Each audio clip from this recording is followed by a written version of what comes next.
Subscribe करें और bell दबाएं ताकि कोई खबर रह न जाए। आजकल जिंदगी ही सुबह आउट ऑफ कंट्रोल है, दुनिया बोल है, मेरी दुनिया बोल है। बिस्मिल्लाहिर्रहमानिर्रहीम, अस्सलाम वालेकुम and very good morning to you Pakistan. उम्मीद करते हैं आप सब खैरियत से होंगे और आप सबको जुम्मा बहुत बहुत मुबारक हो। जुम्मे के दिन हमेशा हम आपसे कहते हैं कि दुरूद शरीफ का विर्द रखिए और जितनी ज़्यादा दुरूद शरीफ आप पढ़ेंगे उतना ज़्यादा आपको सवाब मिलता है। और आप सल्लल्लाहु अलैहि वसल्लम खुद जुम्मे वाले दिन दुरूद शरीफ खुद सुनते हैं। और दुरूद शरीफ सुभान अल्लाह, इसका फ़ायदा यह है वर्दा कि आप जब एक दफ़ा दुरूद शरीफ पढ़ते हैं अल्लाह ताला आपके ऊपर उसी वक्त 10 रहमतें भेज देता है। तो अंदाज़ा कीजिए कि आप कितनी रहमतें फ़ौरन से हासिल कर सकते हैं। तो ज़रूर दुरूद शरीफ का विर्द कीजिएगा। क्या है आपके पास वर्दा आज आप जानते हैं कि अगर हम मुल्क की सूरत हाल की बात करें तो हमें पता है कि सैलाब जैसी तबाही आई है, ये बात हम सब जानते हैं। डिज़ास्टर मचा हुआ है और अभी फ़िलहाल हम सब जानते हैं कि सिंध में मज़ीद एक सैलाबी रेला जो है वो आ रहा है, जिसकी वजह से मज़ीद लोग जो हैं बेघर होने वाले हैं, इमरजेंसी नाफिज कर दी गई है।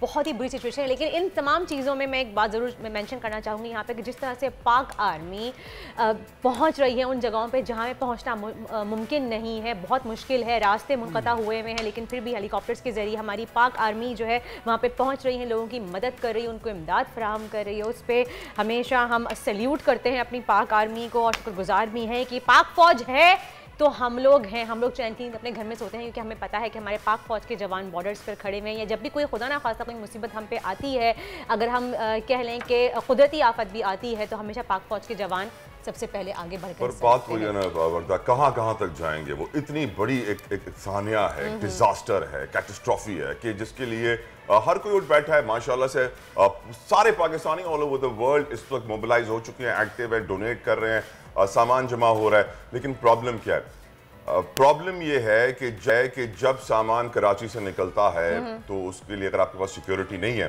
तो वो रास्ते में लुट जाएगा। अभी स्टूडियो में आते हुए मैंने खबर पढ़ी कि बदीन के पास, क्योंकि जाहिर बात है जितने सैलाब मुतासरीन है वो रोड पे आ गए हैं, मेन रोड पे आ गए हैं, सब कुछ पानी में डूब गया है। तो एक ट्रेलर जो है वो सैलाब मुतासरीन पे चढ़ दौड़ा, क्योंकि हाईवे है, गाड़ियां भी चल रही हैं, बच्चे भी घूम रहे हैं, टेंट भी उनके लगे हुए हैं। तो 3 अफराद जो हैं वो जाँ बहक हो गए, 6 जख्मी हुए।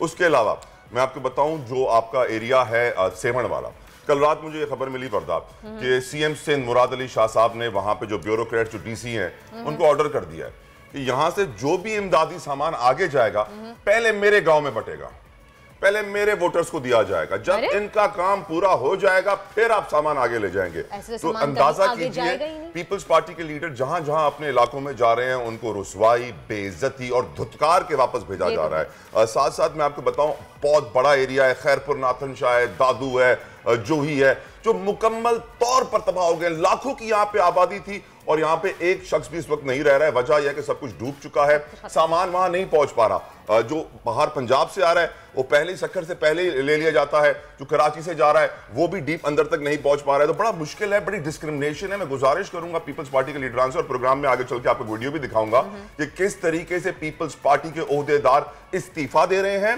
और रो रहे हैं कि हमारे लोग डूब गए और हम शगाफ डाल रहे हैं, हम पानी आगे भेज रहे हैं। इस वक्त पानी को भेजा जा रहा है किंजर झील की तरफ। तो यकीनन situation is very serious and sad right now. ये भी सुनने में आया था शर्जील मेमन की जमीनों की तरफ जो सैलाबी पानी आ रहा था वो उन्होंने उसका रुख मोड़ दिया और जो है उन्होंने गरीबों की तरफ कर दिया। शर्जील मेमन, फरियाल टालपुर साहिबा, आसिफ अली जरदारी साहिब, इनकी जितनी भी जमीनें हैं वो सारी जमीनें दूसरों के नामों पे होती हैं, होती तो एक ही शख्स की है ना, जरदारी साहब की। तो वो सारी जमीनों को बचाने के लिए पानी गरीबों की तरफ मोड़ दो, अपनी जमीन बच जाए और उनकी जमीनें सेफ हैं। ओह अल्लाह रहम। तो अब ये देखें फिर किस तरह के हुक्मरान, किस तरह के लीडर, किस मुंह से आप मांगते हैं कि जी हमें वोट दें, जब आपको अपनी आवाम का, जिनसे आप वोट लेते हैं, उन वोटर्स का एहसास ही नहीं है। फिर दिखावा करते हैं टीवी पे आकर। ये भी सुनने में आ रहा है और काफ़ी सोशल मीडिया पे इस वक्त वायरल है कि जी तमाम ये तंजीमों के जमात के लीडरान हैं, आप मरीम नवाज का नाम ले लें या जो भी पीपल्स पार्टी के लोग हैं या फिर आप किसी भी जमात के लोग ले लें, वो आ तो रहे हैं, दिलासा भी दे रहे हैं, लेकिन इमदादी सामान कुछ लेके नहीं आ रहे हैं, उन तक कुछ पहुंच भी नहीं रहा है। वादा करके चले जाते हैं, तस्वीर चले जाते हैं, वीडियोस वायरल करने की कोशिश करते हैं, वो कर लेते हैं, लेकिन इमदादी सामान बहुत ही अफसोस के साथ किसी के पास नहीं पहुंच पा रहा है। ऑफ इमदादी सामान has become a challenge for our government. हमारे हुक्मरान जो है सामान तकसीम करने में नाकाम रहे हैं, इसीलिए वो प्राइवेट इंस्टीट्यूशंस और डोनर्स की मदद मांग रहे हैं। सोचने की बात है कि आपने 15-20 साल हुसैन पर हुकूमत की है, कुछ तो कर लेते हैं, अपने गांव के लिए कर लेते हैं। कराची को छोड़ दिया, कराची में स्ट्रीट क्राइम कितना बढ़ रहा है ये भी आज के प्रोग्राम में मैं आपको बताऊंगा, क्योंकि जब भी मुल्क में महंगाई आती है तो उसके साथ साथ एक बेरोजगारी की लहर भी आती है, साथ साथ जो है फिर एक स्ट्रीट क्राइम की लहर आती है, जिसकी वजह से लोग मुश्किलात का शिकार होते हैं। कराची के इलाके पुलिस थाने जौहर में क्या हुआ ये भी आज की शो में आपको हम बताएंगे, मौसम का हाल भी होगा, क्रिकेट को डिस्कस भी करेंगे, लेकिन पहले आज की टॉप स्टोरीज। चेयरमैन पीटीआई को अदालत से बड़ा रिलीफ मिल गया। इमरान खान को 12 सितंबर तक अबूरी जमानत में तौसीह मिल गई। सरगोदा जलसे में इमरान खान ने भी खूब गरजे, खूब बरसे, खड़ी खड़ी सुना दी। कहा हमेशा मुल्क के लिए कुर्बानियां दी हैं, इम्पोर्टेड हुकूमत से महंगाई पर सवाल करते हैं तो ये हम पर मुकदमे बना देते हैं। सैलाब से सूबा सिंध सबसे ज्यादा मुतासिर, 24 इजला और 5,727 देहात बुरी तरह मुतासिर। दादू में सैलाब का दबाव अभी भी बरकरार। सूबाई हुकूमत ने वफाक को नुकसानात की समरी अरसाल कर दी। महंगाई ने 47 साला रिकॉर्ड तोड़ दिया। अदारा शुमारियात की रिपोर्ट के मुताबिक अगस्त में महंगाई की शरह 27.3% रिकॉर्ड की गई। सब्जियां, फल और दीगर अशिया जरूरिया की कीमतों में इजाफे ने अवाम की चीखें निकाल दी। और एशिया कप के सुपर सनसनीखेज मुकाबले जारी। पाकिस्तान क्रिकेट टीम के लिए इस वक्त डू और डाई की सूरत हाल है। आज हांगकांग से मुकाबला होगा। मैच जीता तो ठीक, हार गए तो गेम से आउट। जी, सियासत में एक बार फिर से हलचल है और कप्तान के ऊपर बनाए गए मुकदमात इस हलचल को मजीद बढ़ा रहे हैं। कल इमरान खान को अज खुद इंसदाद दहशतगर्दी की अदालत में पेश हुए, जिसके बाद उनकी अबूरी जमानत में तौसीह की दरख्वास्त मंजूर कर ली गई है। जी हाँ, 12 सितंबर तक उनकी दरख्वास्त मंजूर की गई है जमानत। इस केस की समाअत इंसदाद दहशतगर्दी अदालत में जज राजा जवाद अब्बास हसन ने की और इमरान खान के वकील फैसल चौधरी और बाबर आवान ने अदालत को बताया कि उनके मौक़िल जमानत में तौसीह की दरख्वास्त पेश करते हैं और बज़ाते खुद भी अदालत में मौजूद हैं, जिस पर अदालत ने दरख्वास्त मंजूर कर ली। जबकि कल रात कप्तान ने सरगोदा में एक बड़े अवामी जलसे से भी खिताब किया। इमरान खान ने अपने खिताब में कहा कि महंगाई के खिलाफ मुहिम चलाने वालों ने 4 माह में अगले पिछले तमाम रिकॉर्ड्स तोड़ दिए हैं।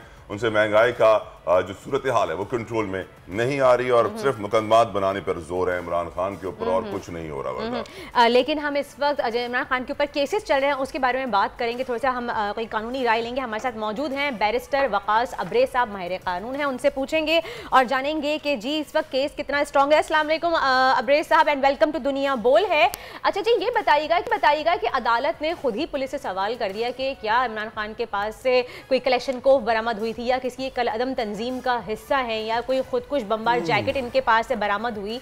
तो ये जब सवाल अदालत ने खुद किए और उन्होंने ये भी पुलिस से कहा कि जी जितनी आपने दफात लगानी है एक साथ लगा दें, क्योंकि हर हफ्ते जो है वो कोई ना कोई नई दफात लगाई जाती है, तो इन सबसे साफ जाहिर नहीं होता कि ये केस जो इंसानी दहशतगर्दी का बनाया गया इमरान खान साहब के ऊपर कितना वीक है। ये देखिए फिरदा, you have absolutely put the nail on the head. चूंकि अगर इस तरीके से सियासतदानों की जलसे, जुलूसों, सियासी इज्तिमात की तकरीरों पे आप 780 इम्पोज करेंगे तो फिर हमारे माजी की चाहे पीपल्स पार्टी के जलसे जुलूस हो, नून लीग के जलसे जुलूस हो या दीगर पार्टीज़ के जलसे जुलूस हो, तो तमाम की तमाम तकारीर को उठा कर देखे तो फिर सब पे आप 780 लगाए और इंटरनेशनली, इंटीरियरली, एक्सटीरियरली लोगों को बताएं कि हमारे लीडर्स, हमारे पॉलिटिशियन जिनको अवाम अपना रहनुमाई या सियासी जुबान समझता है वो दहशतगर्द है।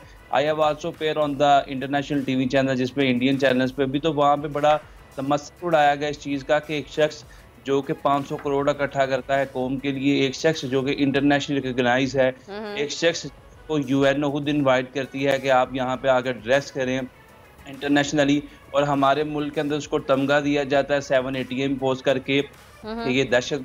और अदालतों में जब उसकी पेशी होती है तो अदालत की इस चीज़ का बज़ाहिर बादियों नज़र में या प्रामा फशाई तमस्की उठाती नज़र आती हैं कि कौन सी कलेक्शन कोड थी, कौन सा ऐसा वेपन था, डेडली वेपन के इमरान खान ने जो कि अवाम के जलसे के अंदर जहाँ वहाँ पे गोलियाँ चलाना शुरू कर दी कि खौफ हरास फैल गया। एक मिस्टेक ऑफ एक्ट था या मिस्टेक ऑफ फैक्ट था, एक जिस वो या एक सेशन जज के अंदर शायद अगर वो जुमला हम सुने जिस जुमले के ऊपर ये इंसानी दहशतगर्दी की FIR काटी गई है, ये दफा लगाई गई है कि जी मैं देख लूंगा आपको, और उसकी अगला जुमला सुना जाए तो उन्होंने कहा जी मैं सबको देख लूंगा, जिनके बारे में, जिन जज साहिबा के बारे में उन्होंने ये बात की, उसमें अगला जुमला उन्होंने जो ऐड किया था वो कहा था कि NPV में केस करूंगा। तो ये तौहीन अदालत के ज़िम्मे में आता है, लेकिन ज़्यादा दहशतगर्दी की इस पर दफ़ा लगाना, यानी कि ये दहशतगर्दी के नुकात के साथ मजाक नहीं है इस तरह की बात करना। आप तौहीन आमेज़ इसको कलमात करार दे सकते थे। विद्या देखें, 2019 की जस्टिस आसिफ सईद खोसा जो कि former chief justice of Pakistan judgment है, बाशमूल 6 मुअज़्ज़ज़ सुप्रीम कोर्ट के जजेस उसके अंदर शामिल हैं। ये 60 पेजेस की जजमेंट थी और 60 पेजेस के अंदर हर पेज के अंदर जो एंटी टेररिज्म एक्ट है 1997 को उसके सेक्शन 6 और 7 को एलैबोरेट करने की कोशिश की गई। इंटरनेशनल एग्जाम्पल्स कोड की गई, इंटरनेशनल कोर्ट्स का, दूसरे ममालिक के कोर्ट्स का हवाला दिया गया। उसमें ये पैरामीटर वज़ा कर दिया गया कि किसी भी सूरत पॉलिटिकली किसी को डिस्पर्ज करने के लिए, डैमेज करने के लिए किसी तकरीरों पे 780 आप इम्पोज नहीं कर सकते। इवन कि अगर किसी का कोई मर्डर भी होता है और मर्डर से सोसाइटी के अंदर या अवाम नास के अंदर वारंट टेरर जो है वो प्रमोट नहीं होता, तो वहाँ पे भी आप 302 के तहत मुकदमा लॉन्च करेंगे, 780 इम्पोज नहीं कर सकेंगे। तो लिहाजा जो दहशतगर्दी की दफात के इतला की बात है तो 2019 की जजमेंट है, तमाम प्री एक्शन प्रोटोकॉल्स, मेयर और प्री एक्शन कंडीशंस को नंसिएट और न्यूमिनेट कर दी गई उस जजमेंट में। अगर उस जजमेंट के तनाजुर में देखा जाए तो किसी भी सूरत ये जो इस मुकदमे में इमरान खान साहब पे 780 इम्पोज की गई है वो जस्टिफाई नहीं की जा सकती। और लेटर आप देखेंगे यही कोर्ट के अंदर इन्हीं लोगों को सुक्की का सामना करना पड़ेगा जिन्होंने इंटरनेशनली रिकॉग्नाइज एक पर्सनैलिटी को जाए इन्हीं कोर्ट्स ने जिनको सादिक और अमीन का टाइटल भी दिया, लकब भी दिया, और उन्हीं कोर्ट के सामने आज इन्हीं की लाइन फोर्स की एजेंसी ने 780 इम्पोज कर दी। बहुत से केसेस के अंदर हम अपनी प्रैक्टिसिंग लाइफ में देखते हैं कि 780 इम्पोज कर दी जाती है, लेकिन लेटर ऑन वो स्ट्राइक डाउन कर दी जाती है। इस मुकदमे में तो सिर्फ और सिर्फ 780 ही इम्पोज की गई है, तो कल इसमें 780 वॉश आउट कर दी जाएगी। फिर उसके इमरान खान साहब मैं ये समझता हूँ कि वो मजीद ताकतवर या मजीद जिस तरह Waqas, my question to you, हमारे मुल्क में झूठे केसेस बनाना इतना आसान क्यों है? मैं बड़ा हैरान होता हूँ। और गुज़िश्ता रोज़ एक तकरीब में chief justice Islamabad high court भी खिताब कर रहे थे तो उन्होंने बताया कि हमारे सिस्टम में कितने लूप होल्स हैं। इमरान खान जैसी शख्सियत के ऊपर ATC का केस बनाना वाज़े कर देता है कि मुल्क का जुडिशल निज़ाम एग्जिस्ट करता ही नहीं है। Will you agree with that? I agree with that. चूंकि हमारे मुल्क के अंदर झूठे मुद्दई के खिलाफ या फटिशियस, फ्रीवलेस और कंकॉक्टेड प्रोसीडिंग्स करवाने वाले के खिलाफ जो ज़ाब्ते के अंदर सजा है 182 में वो सिर्फ 6 महीने है, और 6 महीने में भी वो खुद अपनी बेल ले लेता है। और ये कार्रवाई भी पुलिस का वही तफ्तीशी करता है कि जो FIR के अंदराज करता है। लिहाजा ना वो कोई इसके खिलाफ कार्रवाई करना चाहता झूठे मुद्दई के खिलाफ, और ना ही जो एक शख्स जिसके खिलाफ मुकदमा का इंदराज किया जाता है वो इतनी ज़्यादा कॉम्प्लिकेशंस फेस करने के बाद, अदालतों के चक्कर लगाने के बाद वो हाथ जोड़ के इस निज़ाम इंसाफ से माफ़ी मांगता है कि मेरा तो वकास एक खबर मैंने पढ़ी थी गुज़िश्ता रोज़ अखबार में कि एक शख्स का केस था 1977 का, 1977 का, अदालत ने उसके हक में फैसला दिया, उसको दिल का दौरा पड़ा, वो चल बसा। तो ये हमारी अदालतें कब तक पाकिस्तानियों के साथ ये करती रहेंगी? और वकास, मेरा यहाँ पे सवाल आपसे है जो बनता है कि हमारे यहाँ क्या कोई ऐसा कोई कानून नहीं है, कोई ऐसा लॉ नहीं है, कोई सिस्टम नहीं है तमाम चीज़ों के खिलाफ कि जिसपे आपका दिल चाहे आप दहशतगर्दी की दफ़ा लगा देंगे? तो इमरान खान साहब थे जो फेस कर रहे हैं, उन सब इंटरनेशनली सबको पता है कि ऐसा कुछ भी नहीं है, तब भी वो जो है वो पेशियाँ भुगत रहे हैं अदालत में। लेकिन अगर किसी आम इंसान के साथ ऐसा हो जाए तो बेचारा वैसे ही खत्म हो जाएगा, पूरी जिंदगी जेल में कट जाएगी, फिर बोलेंगे बाइज्जत बरी कर दो। तलहा, दो आपने सवाल पूछे। जो तलहा का पहला सवाल था उसका जवाब देना चाहूँगा। एक तो वो शख्स का हवाला दिया गया कि जो सोशल मीडिया पे बहुत ज़्यादा वायरल है इस वक्त, 70 साल, तो वो बात वकील की कि मैं केस जीत गया हूँ, उसके बाद वहीं पे वो उसका दम निकल गया। मैं ये समझता हूँ कि हमारी इस वक्त जो सबसे पाकिस्तान की आला अदलिया सुप्रीम कोर्ट, वहाँ पे 52,000 केसेस पेंडिंग है।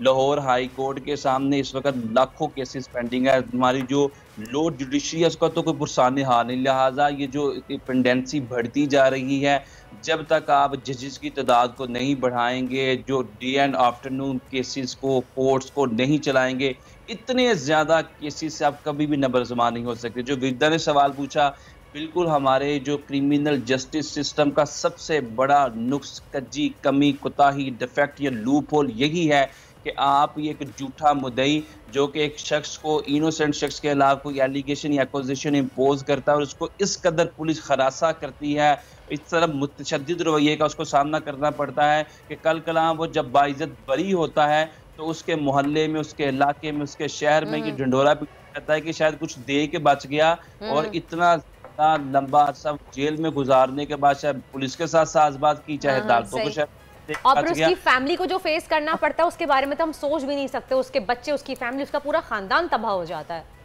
मैं ये समझता हूँ ये जो 780 लगा दी जाती है, और स्पेशली इस तरह के लीडर्स पे, इस तरह के सियासी जुमा पे या सियासी रहनुमाओं पे जिसकी बहुत ज़्यादा फैन फॉलोइंग है, अवाम का साटे मारता समंदर जिनके पीछे खड़े होता है, ये तो मुल्क को आप सियासी हल्फशार या सियासी इंतशार तलीय हालात की तरफ लेके जा रहे हैं। अगर खुदारा आप इन चीज़ों से, इस रविश से या पॉलिटिकल अपोनेंट को डिस्पर्ज करने वाली टैक्टिक्स से बाज ना आई, तो हमारे कानून के साथ ये मजाक करने के मुतरादिफ है, बल्कि कि कानून की देवी की आंखों पे पट्टी बांधने के साथ इसे जनाजे के पट्टे पे डालने के मुतरादिफ है कि जिसका जो जी चाहता है, जिसके पास ताकत है, जिसके पास इख्तियार है, जिसकी लाठी उसकी भैंस। वकास, मैं एक आखिरी सवाल करना चाहूंगी, वकास जल्दी से जवाब दे दीजिए कि ये तो हमें पता है कि इंसानी दहशतगर्दी केस में क्या होने वाला है, बहुत वीक केस है, लेकिन तौहीन अदालती केस में आपको क्या लगता है कि खान साहब को क्या करना चाहिए? क्या अगर उसमें वो माफी नहीं मांगते कि डिस्क्वालिफिकेशन हो सकती है खान साहब की? डिस्क्वालिफिकेशन हो सकती है जहां तक उस कानून का ताल्लुक है 2003 के और आर्टिकल 204 का, लेकिन मैं ये समझता हूं कि जो अल्फाज थे वो तौहीन के ज़िम्रे में नहीं आते। फिर भी इमरान साहब को दिल बढ़ा करके with the matter, with the respect, grace and honour, अगर वो अपोलोजी करते हैं कि अगर मैं तो तहरीक इंसाफ का चेयरमैन और मेरी जो तहरीक है वो इंसाफ पे मबनी है, मैं कभी नहीं चाहूँगा किसी जज की तहरीक हो, उसका तमस्सुर उड़ाए, तो मैं अपने अल्फाज वापस देता हूँ। और मैं ये समझता हूँ कि इसमें कोई कबाहत नहीं, इसमें कोई हबासत नहीं। He can take his words back, और कोर्ट जो है on relying on those words and apology जो सेक्शन 5 में लिखी है 2003 के ऑर्डिनेंस के अंदर, कोर्ट बिल्कुल ये बज़ाहिर इतनी सी चीज पे किसी पॉलिटिकल लीडर को उसके सियासी करियर से जो है वो नहीं right. Waqas, thank you so very much. लेकिन मेरी नज़र में जो हमारा लीगल सिस्टम है, जुडिशल सिस्टम है, वो ही जजेस की और इसकी सबसे बड़ी तौहीन है। हमारी आला अदलिया मोहतरम को सोचना चाहिए कि उनका सिस्टम उनकी इज्जत में इजाफा कर रहा है या पूरे मुल्क के लिए बाइस जिल्लत बन रहा है और बाइस जुल्म भी बन रहा है। क्योंकि अगर 4-4, 5-5 दिहाइयों के बाद फैसले आएंगे तो 3-3 जनरेशन एक फैसले में गुजर जाएंगी, तो फिर हाल क्या होगा। जब प्रोग्राम के शुरू में हमने जिक्र किया था, पीपल्स पार्टी के ओहदेदार इस्तीफा दे रहे हैं, रो रहे हैं, मुश्किल में हैं, तबाही का शिकार हैं, पूरे उनके गांव सफाई हस्ती से मिट चुके हैं। ये पुकार है पीपल्स पार्टी के अपने इंफॉर्मेशन सेक्रेटरी जोही की, जो इस वक्त रो रहे हैं कि हमारी आबादी को मजीद डुबोने के लिए शगाफ डाल दिया गया है, कट डाल दिया गया है, पानी भेज दिया गया है। जो पीपल्स पार्टी के मिनिस्टर हैं, चाहे वो शर्जील मेमन हो, चाहे वो जाम खान शोरो हो, जिन दूसरों के नाम भी उन्होंने लिए वो भी आपने सुने, इस वक्त ये लोग रो रहे हैं कि हम कहां फंस गए हैं, किस दलदल में फंस गए हैं, किस जाल में फंस गए हैं, क्योंकि इमदादी सामान नहीं पहुंच रहा है। इमदादी सामान को पहुंचने में बड़ी मुश्किलात का सामना है। सिंध में इस वक्त अनारकी की सूरत हाल है। हर कोई इतना भूखा है कि वो लूटने को, मारने को, कत्ल करने को तैयार है। वो कह रहे हैं मुझे खाना दो, लेकिन सैडली जहां जहां रिलीफ पहुंचना चाहिए, स्पेशली ये जो दादू, मेहड़, जूही का इलाका है, ये मुकम्मल तौर पर सफेद हस्ती से मिट गया और यहां कोई काम नहीं हो रहा है। क्योंकि इससे पहले सेवण आता है, सेवण में वजीर आला सिंध के जो लोग हैं वो इमदाद हैं, और फिर जो है आगे इमदाद नहीं पहुंच पाती बढ़ता। सही, बहुत अफसोस के साथ मुझे लग रहा है कि जो इससे आगे के इलाके हैं, जो बहुत ही इंटीरियर साइड के इलाके हैं, वहाँ तो मुझे लग रहा है कोई पहुंच ही नहीं पा रहा, कोई देख भी नहीं पा रहा। जो खैर मेरे ख्याल से प्राइवेट एनजीओज काम कर रही हैं, या अगर पाक आर्मी वहाँ पे हेलीकॉप्टर के जरिए पहुँच पाए तो वही इमदाद खाली उन तक पहुँच पा रही है। वरना जो सिचुएशन देख रहे हैं हम सोशल मीडिया पे, टेलीविजन स्क्रीन्स पे अपनी देख रहे हैं, बहुत ही बुरा हाल। और इस सिचुएशन का इम्पैक्ट कराची में लॉ एंड ऑर्डर पे आएगा। हम आपको ब्रेक के बाद यही बताएंगे कि कराची में इस वक्त स्ट्रीट क्राइम कैसे बढ़ रहा है और लोगों का रिएक्शन क्या आ रहा है। हमारे साथ रहिए। आजकल जिंदगी ही सुबह आउट ऑफ कंट्रोल है, दुनिया बोल है, दुनिया बोल है। Welcome back after the break. आप देख रहे हैं दुनिया बोल है, और अब कुछ वेदर के हवाले से अपडेट हो जाए, मौसम की सूरत हाल से आपको आगाह करते हैं। तो जनाब, मुल्क के बेशतर हिस्सों में आज भी बारिश का कोई इम्कान नहीं है, सिवाय खैबर पख्तूनख्वा के चंद बालाई अजला और कश्मीर के, जहां हल्की बारिश मुतवक्का है। अलबत्ता शुमाली पंजाब में मौसम अबर आलूद रहने का इम्कान है। अगर हम कराची की बात करें तो आप देख सकते हैं, मतलब बिल्कुल साफ है यहाँ पे, कहीं पूरे सिंध में इस वक्त फिलहाल बादल नजर नज़र नहीं आ रहे हैं। कराची में भी बारिश का कोई इम्कान नहीं है। हाँ, लेकिन अब बादलों की आंख मचोली का सिलसिला जारी रहेगा। शहर के दर्जा हरारत की बात करें तो कम से कम दर्जा हरारत 28 डिग्री सेंटीग्रेड रहेगा और ऑल कराची में दोपहर में वक्त गर्मी की शिद्दत इस वक्त जो है दोपहर में ज़्यादा इजाफे का खदशा है और आज शहर कायद में ज़्यादा से ज़्यादा दर्जा हरारत 31 डिग्री सेंटीग्रेड तक जाने का इम्कान है। दूसरी जानिब अगर हम पंजाब का रुख करें तो सुपर पंजाब की बात करें तो आप देख सकते हैं पंजाब के इलाके में भी इस वक्त कहीं कोई बादल हमें नज़र नहीं आ रहे हैं। कुछ इलाकों में बादल हल्के फुल्के से हो सकते हैं, कुछ कहीं कहीं किसी जगह पे आप देख सकते हैं। अगर ऊपर की तरफ जानिब देखें, थोड़ा सा नीचे देखें लाहौर की जानिब, तो यहाँ पे कुछ इलाकों में थोड़े से बादल छाए हुए हैं। अलबत्ता मौसम खुशगवार होने के साथ साथ ठंडी हवाओं का सिलसिला भी जो है वहाँ पे जारी रहेगा और बरकरार रहेगा। लाहौर की हम बात कर रहे थे, शहर का दर्जा हरारत कम से कम जो है 27 डिग्री सेंटीग्रेड रहेगा और ज़्यादा से ज़्यादा 36 डिग्री तक जाने का इम्कान है, जबकि कई शहरों में बादल भी छाए रहने का खदशा है। अगर खैबर पख्तूनख्वा की बात करें तो शहर में कम से कम दर्जा हरारत 26 और ज़्यादा से ज़्यादा 36 डिग्री तक जाने का इम्कान है। ये तो थी वेदर अपडेट। अब चलते हैं तलहा की जानिब। आजकल सबकी ही सुबह आउट ऑफ कंट्रोल है, दुनिया बोल है, तेरी दुनिया बोल है। वेलकम बैक टू दुनिया बोल है। कुछ बात करते हैं सैलाबी सूरत हाल के बाद इमदादी कार्रवाइयों की। तो बताया ये जा रहा है, अभी कुछ हमारे दफ्तर में कुछ साथी थे, उन्होंने बताया बरदा कि वो कुछ दिन पहले 5 ट्रक लेके निकले और वो जा रहे थे सांगढ़ की तरफ। सांगढ़ से पहले उनको वर्दी में मलबूस एहलकारों ने रोका और कहा कि आपके पास 5 ट्रक हैं, आप 3 आगे ले जाएं, 2 पे जो है आप यहीं खड़ा कर दें और इनके ऊपर सिंध हुकूमत का बैनर लगा दिया जाए। तो इस वक्त सिंध हुकूमत की ये कोशिश है कि जो भी सिविल सोसाइटी रिलीफ वर्क कर रही है उसके ऊपर सिंध हुकूमत का बैनर लग जाए, ताकि उनका वोटर, उनका सपोर्टर ये समझे कि सिंध हुकूमत उनको मदद भेज रही है। हकीकत ये है कि मुखैर हजरात इमदाद कर रहे हैं, डोनेट कर रहे हैं, जिसकी वजह से सामान उन तक पहुंच रहा है। और मैं इतना हैरान हुआ इस बात के ऊपर भी कि JTC के सरबराह जफर अब्बास बहुत अच्छा काम करते हैं, बहुत मुझे पसंद है, मैं हमेशा उनको सराहता हूँ, डोनेट करता हूँ। लेकिन जब मैंने उनको सिंध हुकूमत की तारीफ करते हुए देखा तो मेरे भी कुछ बाल खड़े हो गए। मैंने कहा क्या चक्कर क्या है ये? फिर मुझे मालूम पड़ा कि ज़मीनों की अलॉटमेंट, NOCs, शहर के दीगर मकामात पे स्टॉल्स लगाने की इजाज़त, ये सब कुछ उनको सिंध हुकूमत दे रही है और सिक्योरिटी भी प्रोवाइड कर रही है। इसलिए वो अपनी तमाम तर वीलॉग्स में, वीडियोस में सिंध हुकूमत की जयकार कर रहे हैं, तारीफें कर रहे हैं। लेकिन हकीकत यह है कि सिंध हुकूमत ने जितनी डिस्क्रिमिनेशन की है रिलीफ वर्क में, अल्लाह माफ करे, और यकीनन हमारे नुमाइंदगान भी हमारे साथ हैं, उनसे भी हम पूछेंगे कि what is the ground reality. Exactly. मैं पीछे से रिक्वेस्ट करूंगी प्लीज मेरी IF भी बंद कर दें ताकि मुझे क्लियर आवाज आ जाए। Thank you so much. और हमारे साथ मौजूद हैं इस वक्त लाड़काना से हमारे नुमाइंदे हैं शिराज पठान और हैदराबाद से इरफान अराई हमारे साथ हैं। उनसे उनकी तरफ जाने बढ़ेंगे और उनसे अपडेट जानेंगे कि इस वक्त सूरत हाल क्या है लाड़काना की। सबसे पहले चलते हैं शिराज पठान की तरफ। जी शिराज, बताइएगा इस वक्त लाड़काना की क्या सूरत हाल है, कहां तक रिलीफ वर्क पहुंचा है, कितनी लोगों की मदद हो चुकी है? और खासतौर पे शिराज, मैं एक और चीज आपसे पूछना चाहूंगा क्योंकि आप बड़ी गहरी नजर रखते हैं। इरफान से ही पूछूंगा कि एक और इंसिडेंट रिपोर्ट हुआ विच वाज वेरी सैड कि एक राशन लेने खातून अपने घर से निकली थी और ज्यादती का निशाना बन गई, भेड़ियों ने उसको फिर अपनी हवस का निशाना बनाया। Shiraz, what are the details that you have?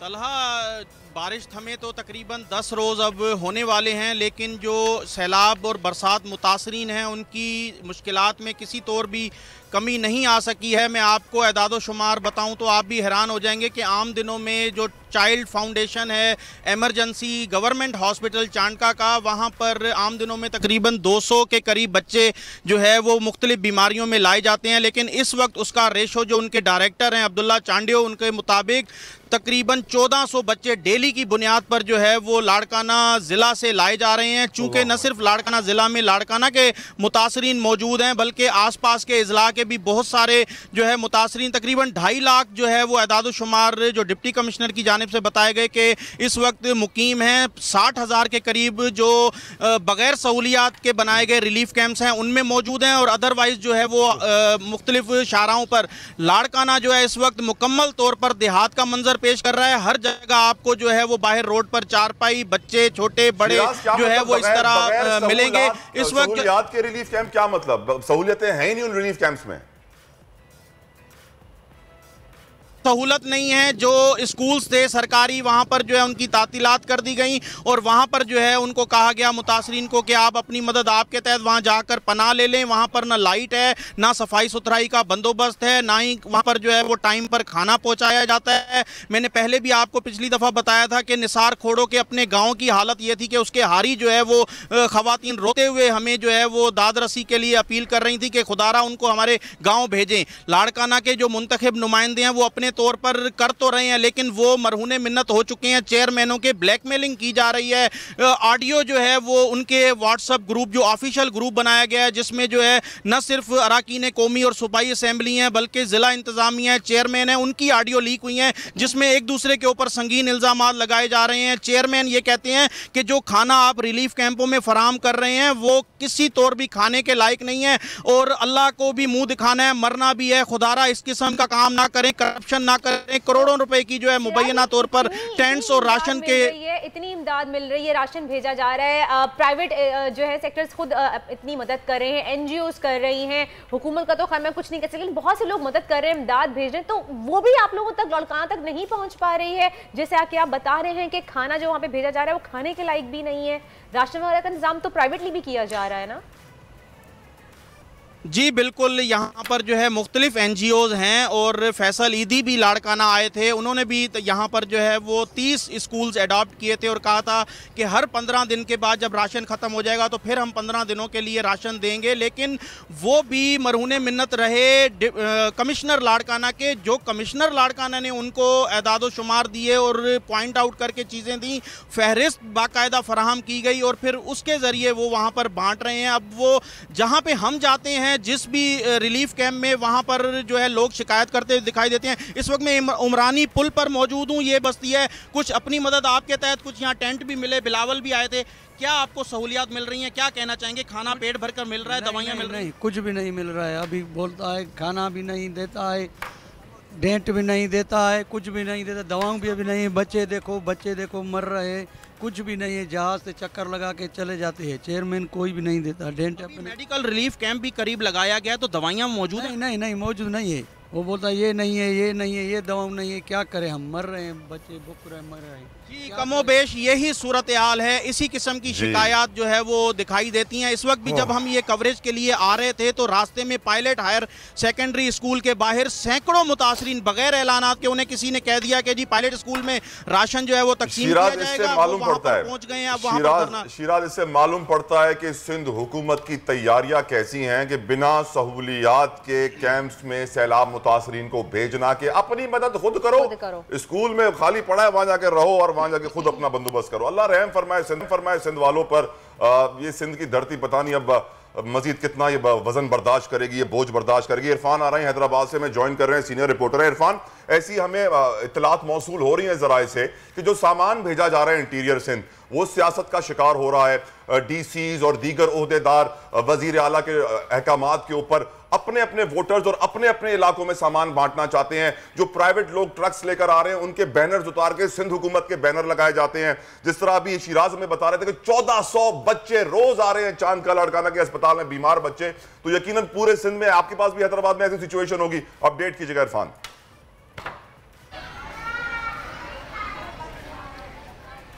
जी बिल्कुल, हैदराबाद शहर में सैलाब मुतासरीन की आमद का सिलसिला जब से शुरू हुआ है, हमें ज़िले इंतज़ामिया का कहीं कोई किरदार नज़र नहीं आया है। ज़िले इंतज़ामिया की जानिब से करोड़ों रुपए के अखराजात के दावे किए जा रहे हैं। शीट्स भी सामने आई हैं जिसमें सिंध हुकूमत को बताया गया है कि तकरीबन 3 करोड़ रुपए से ज़ायद खर्च किए जा चुके हैं, 1500 टेंट तकसीम किए जा चुके हैं और इसके अलावा 25 जो हैं वो स्कूल्स में कैंप्स लगाए गए हैं। मगर जहाँ भी हम चले जाएँ, कहीं पर आम आदमी जो सैलाब मुतासिर है उसकी ज़ुबान से सिंध हुकूमत की तारीफ़ नहीं हो रही। तमाम लोग मुखैर हजरात की तारीफ़ कर रहे हैं। मुखैर हजरात की जानिब से जिस कदर हो पा रहा है उसी तरीके से मदद की जा रही है और दिन रात उनको खाना मुहैया करने की कोशिश की जा रही है। इसमें फ़ॉरनर्स का भी बहुत अहम रोल है कि फ़ॉरनर्स की जानिब से भी यहाँ जो मकामी रहनुमा हैं उनको पैसे भेजे गए हैं और उसके तहत भी खाना तकसीम किया जा रहा है। तो ओवरऑल जो सूरत हाल है उसमें ज़िले इंतज़ामिया का हमें कहीं किरदार नज़र नहीं आता है। वज़ीर आला सिंध की जानिब से सूबाई वज़ीर इत्तलात शर्जील इनाम मेमन को हैदराबाद में कोऑर्डिनेटर मुकर्रर किया गया था रेन एमरजेंसी और सैलाब के हवाले से। सिर्फ तूफ़ानी दौरों के अलावा हमें शर्जील इनाम मेमन का कहीं कोई किरदार नज़र नहीं आता है। टंडोजाम में इवन यूनिवर्सिटी में एक टेंट सिटी लगाया गया, वहाँ पर वो मौजूद थे और ऐसा जाहिर किया जा रहा था जैसे सिंध हुकूमत लगा रही है, मगर बाद में हमें ये पता चला कि एक NGO की जानिब से ये जो है वो टेंट सिटी बनाया गया है। इसी तरीके से हम एक स्कूल में इस वक्त मौजूद हैं, वहदत कॉलोनी का स्कूल है। इस वक्त हैदराबाद में 60 यूसीज जो देही इलाकों की हैं वो शदीद मुतासिर हैं, उनमें पानी खड़ा है, बारिश का पानी है और दूसरा जो पानी नहरों से टूट कर आया है वो महकमा इरिगेशन की संगीन गफलत और करप्शन की निशानदही करता है कि राहू की शाख पर 3 मकामात पर जो है वो कट लगे, जिसकी वजह से टंडोजाम का एक बड़ा हिस्सा जो है वो अब आ गया, उनकी इमदाद डाल दिया। खैर हमारे साथ मौजूद थे हमारे नुमाइंदे, बहुत बहुत शुक्रिया आपका। शिराज पठान हमारे साथ है, इरफान हमारे साथ हैदराबाद से हमें अपडेट कर रहे थे। अगर इस वक्त हम ये बात कहें कि क़यामत से पहले क़यामत खेज़ मनाजिर देखने को मिल रहे हैं इस वक्त जो सैलाब से मुतासरीन लोग हैं उनके लिए, तो ये बात गलत ना होगी। इंसानियत शायद ख़त्म हो चुकी है, हुकूमत तो बिल्कुल फेल हो चुकी है, सिंध हुकूमत स्पेशली बिल्कुल फेल हो चुकी है। लेकिन यहाँ पर मैं ज़रूर जिक्र करना चाहूँगी हमारे अजीम और बहादुर फ़ौज और इन दिनों सैलाब मुतासरीन की जिस तरह से मदद कर रही है हमारी पार्क आर्मी, वो बाकायदा उसकी तारीफ़ की जाए, जितनी तारीफ़ की जाए वो बिल्कुल कम नहीं है। इनफैक्ट कल जो है जिन्होंने पंजाब का आर्मी चीफ ने खुद दौरा किया है तलहा, यकीनन आर्मी चीफ इस वक्त एक्टिव है, आर्मी एक्टिव है। लेकिन मैं अपनी तवज्जो एक और जानिब अपनी व्यूअर्स से लेके जाना चाहूँगा। हमें याद रखना चाहिए कि पब्लिक अकाउंट्स कमेटी में थोड़े दिनों पहले दयामीर भाषा डैम का केस उठाया गया, तो उन्हें बताया गया कि हुकूमत ने और इमरान खान साहब की हुकूमत थी और साकिब निसार साहब चीफ जस्टिस ऑफ पाकिस्तान ने 9 बिलियन रुपए 9 अरब रुपए जमा किए थे, 14 अरब रुपए एड पे लगा दिए थे। अंदाजा कीजिए। अब आप ये सोचिए कि इस वक्त सिंध हुकूमत एक एड चला रही है कि हमें पैसा चाहिए, हमें इमदाद दीजिए। भाई आप जो पैसा एड पे लगा रहे हैं वो मुतासरीन को खुदा के वास्ते दीजिए, क्योंकि हम जानते हैं कि एडवर्टीजमेंट कैंपेन से शर्जील इनाम मेमन के ऊपर पहले भी कितने सारे 400 अरब रुपए के केसेस बन चुके हैं, उन्हीं को इमदाद का चीफ बना दिया गया है। Question mark. अल्लाह रहम करे। हारिस नवाज साहब ब्रिगेडियर रिटायर्ड हमारे साथ मौजूद हैं। हारिस साहब, thank you so very much for giving us your time. Sir, army जो रिलीफ है चाहूंगा उसके ऊपर आप थोड़ी सी रोशनी डालिए और हमें बताइए, हमारे व्यूअर्स को बताइए कि क्या क्या काम किया जा रहा है और क्या किया जा चुका है। तला यकीन करें कि मुसल्लह फौज इस वक्त पूरे पाकिस्तान में फैली हुई हैं और वो दिन रात और मेहनत कर रहे हैं। वहाँ पर पहले उन्होंने रेस्क्यू किया, फिर रिलीफ किया और अब रिलीफ ऑपरेशन में है। चीफ आर्मी स्टाफ आपने देखा हो, कभी सवात में है, कभी बलूचिस्तान में है, कभी सिंध में है, सदर्न पंजाब में। ही इज वर्किंग अनटायरिंग और यही एक हमारी आर्मी की बात है कि every senior officer leads from the front and we have to with the troops and also with the maroon people, ताकि वो उनको पता हो कि हमारे फौज हमारे लिए क्या कर रही है। फौज ने, आप यकीन नहीं करेंगे कि 50,000 लोगों को रिलीज किया है। 50,000 लोगों को मेडिकल फैसिलिटीज दे रहे हैं। उसके बाद 121 रिलीज कैंप्स बनाए हुए हैं और उसमें मेडिकल एड, उसके बाद खाना पका हुआ, टेंट विलेजेस, उनको हर किस्म की सहूलियात दी जा रही हैं ताकि उनको ये फील ना हो कि हमें कोई पूछने वाला नहीं है, जो कि सिविल एडमिनिस्ट्रेशन इसी तरह कर रही है। यकीन करें, कल मैं सजावल में अपनी फैमिली के कुछ फंड लेके हम लोग गए थे राशन डिस्ट्रीब्यूशन के लिए। जिस हाल में लोग रह रहे हैं बहुत ही अफसोस होता है और वो गवर्नमेंट जो है, प्रोविंशियल गवर्नमेंट, वो अपनी रिस्पॉन्सिबिलिटी पूरी नहीं कर रहे हैं। ब्रिगेडियर साहब, क्या फौज का ये काम है? अगर सिविल गवर्नमेंट का ये काम है और सिविल गवर्नमेंट नहीं कर रही है तो सर इनको सीधा कौन करेगा? अब प्रॉब्लम ये है कि आपके सामने ये इस वक्त जमहूरियत हुकूमत है और जमहूरियत में आपको पता है कि फौज को जब वो बुलाते हैं, फौज सोचते समझे बगैर अपना काम करती है और ये करे। लेकिन ये कहीं ना कहीं किसी को कुछ स्टेप इन करना चाहिए कि खुदा के लिए इस वक्त इतने ये जो पैसे मिल रहे हैं, जो इनको फंड मिल रहे हैं, ये जो 8 बिलियन रुपीज अगर इनको मिले सिंध गवर्नमेंट को, तो I don't know how much it will spend around इसको। मुझे तो वो तैयब पुर्तगान की बेगम का हार याद आ रहा है जो फिर यूसुफ रज़ा गिलानी की बेगम के पास था। तो भाई ये अब आपके सामने है और इसमें यकीन करें मुसल्लह फौज को जो बात की जाती है सोशल मीडिया में, मुझे इतना अफसोस होता है कि जितना फौज की वजह से पाकिस्तान इस वक्त जो है वो बचा हुआ है। पाकिस्तान की मुसल्लह अफवाज are the custodian of the territorial boundaries of the Pakistan. एक तो वो उस हिसाब से है, सॉवरेनिटी है, हर जगह पर होते हैं और उसको भी ये सोचते नहीं है। कल मैं कमांडर एफसीएनी की एक वीडियो देख रहा था जो उन्होंने गिलगित रिवर में एक बंदा, मेरे ख्याल में कुछ 5-6 दिन से वहाँ पर अकेला था, हेलीकॉप्टर पे उनके कमांडर, ब्रिगेड कमांडर ने इतना बड़ा रिस्क लेके उसको हेलीकॉप्टर पे सिर्फ होवरिंग करते हुए नीचे ला के और उसको लड़के उठा के ले गए हैं। It could have had any accident, लेकिन यही बहन जो एग्जाम्पल है पाकिस्तान आर्मी की, इस वक्त सबसे बड़ी आई वुड से कि जो डोनेशन देनी चाहिए पाकिस्तान की जो चीफ आर्मी स्टाफ ने अकाउंट दिया उसमें डालें, ताकि वो ब्रिगेडियर साहब, यहाँ पर मैं एक लेमैन का सवाल करना चाहूँगी जो मेरे ख्याल से इस वक्त हर आवाम की जो है वो जहन में चल रहा है कि हम सब जानते हैं कि सिंध हुकूमत जो है वो फेल हो चुकी है इस वक्त। अगर हम बाकी दूसरी पंजाब साइड हुकूमत की बात करें तो इस वक्त जिस तरह से इमदाद फराहम करनी चाहिए उस तरह से इमदाद पहुँच नहीं रही है। इतने फंड्स इकट्ठे हुए हैं इंटरनेशनली, बिलावल साहब ने काफ़ी फंड्स इकट्ठे किए हैं, सबने किए हैं, लेकिन फिर भी इमदाद जिस तरह से मिलनी चाहिए, मुतासरीन तक पहुँचनी चाहिए, ऐसे पहुँच नहीं रही है। पाक फौज नो डाउट जिस तरह से काम कर रही है, बहुत ज़्यादा सपोर्ट कर रही है, लेकिन क्या कोई ये हुकूमत को पूछने वाला नहीं है, सिंध हुकूमत को या फिर किसी को भी, कि भाई आपकी जिम्मेदारी थी, आपने करना चाहिए, आप लोग फेल हो गए तो हमें करना पड़ रहा है? कोई पूछने वाला क्यों नहीं है? प्रॉब्लम ये कि पूछेगा कौन जब आपके मुल्क में जमहूरियत है, एक गवर्नमेंट मौजूद है। Now it is their own moral obligation है। मुझे सबसे बड़ी तला जो अफसोस है ना वो ये है कि आप डोनेशन लोगों से मांग रहे हैं, मुखिया हजरात दे रहे हैं। हमारे जैसे लोग ने भी फैमिली में इकट्ठे करके ट्रक रेस्टोरेंट में जाके कल डिस्ट्रीब्यूट किए। बात की कि वेयर आर द पॉलिटिशियन, एक MNA MP को खरीदने के लिए 25-25 करोड़ रुपया देते हैं, लगा रहे थे। Where is that money now? Have anyone have you heard कि किसी पॉलिटिशियन ने PTI, पीपल्स पार्टी, PMLN की लीडरशिप में कहीं जा रहे हैं, कोई एक पैसा भी डोनेट किया? मैं हैरान हूँ कि ये बेहसी हमारे लीडर्स में है, तो बाकी कौम का क्या हाल होगा, जो कि इस वक्त रियली आप दादू में देखें तो टोटल पानी है। मुझे कमांडर ने कराची के वीडियो भेजी, यकीन करें पूरा जो दादू और जूही डूबा हुआ है। जी हाँ, खैरपुर, नाथन शाह, दादू, जूही, मेहड़, बेटा सब डूबा हुआ है दादू का सर, और कोई पूछने वाला नहीं है। लेकिन भारे साहब, इतनी सीरियस सिचुएशन में भी सियासत करना, यानी कोई सियासतदान सिंध का ऐसा नहीं है पीपल्स पार्टी का जो सामने आके बोले कि मैंने अपना सब कुछ ये बेच दिया है ताकि मैं मुतासरीन की मदद करूं। वो सर एक पीर साहब हैं, वो थर पार करके वो बैठे हुए हैं, मिनरल वाटर से अपने जूते साफ कर रहे हैं, एक खारी उनका पंखा चला रहा है। तो ये तो वडेरा शाही निजाम, और ये कुछ भी अपने लिए सैक्रिफाइस करने को तैयार नहीं है कि हम अपने मुंह से निवाला निकाल के मुतासरीन को दें। जो सियासत सिंध में हो रही है, जिस तरह पैसे जमा किए जा रहे हैं, सर अल्लाह रहम फरमाए, अगर इसी तरह सिलसिला चलता रहा तो सिंध तो कभी तरक्की नहीं करेगा। अंधेरों में 15 साल पीछे चले गए, पत्थर के दौर में पहुंच जाएंगे ब्रिगेडियर साहब। आप ये देखेंगे जो राशन मिल रहा है वो वडेरे अपने लेके जा रहे हैं और बाद में सेल आउट कर रहे हैं। Can you imagine? I mean nobody can imagine कि आपको रिलीफ का सामान अपने डेरे पे लेके जाते हैं और वहाँ से वो एक तो सिलेक्टिव अपनी पार्टी के लोगों को दे रहे हैं, फिर उसके बाद बाकी जो वो बेचा जा रहा है। और ये आप at least I can't reconcile this, this can happen in our own country when the people are dying of hunger and starvation.